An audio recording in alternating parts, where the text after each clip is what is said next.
Бүгдээрээ хамтдаа тэгээс 19 хүртэл тоолцгоё.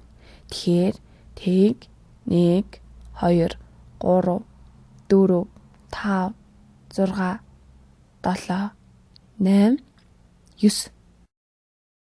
Одоо харин 2 оронтой тоонуудыг тоолъё. Тэгэхээр 10 11 12 13 14 15 16 17 18 19. Тэгвэл бид яах гэж ингэсэн бэ? Эдгээр тоонууд нь бүгдээрээ 2 оронтой тоонууд байна. Тэгэхээр бид эдгээр бүх тоонуудын мөн чанарыг мэдэх үү? Энэ бүх тоонуудыг хэлэхэд 10 гэдэг үг орж байна. Эдгээр тоонуудын эхний оронг нь харвал 1 гэж байгаа. Энэ оронг бид 10-ийн орон гэж нэрлэдэг. Мөн нэгийн тоо бүр 10 гэсэн үг. Энэ нь ямар утгатай юм бол? Хэрвээ бид энд байгаа 10-ыг задлавал эхний орон болох 1 нь 10 гэсэн үг.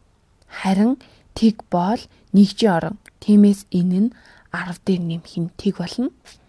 Чи тэгэхээр эн чинь тийм чухал юм уу гэж бодож ээж магадгүй. Бид ямар нэгэн тоон дээр тгийг нэмбэл тэр тоон өөрөө гарна гэдэг мэднэ. Бусад тоон дээр ч бас ажил ийм төстэй байдал харагдаж байна.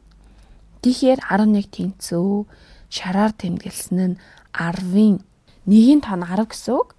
Харин ягаанаар тэмдэглэсэн нь бол 1 жим. Мөн 12 тэнцүү шараар тэмдэглэсэн нь 1 нь 10, ягаанаар тэмдэглэсэн нь 2.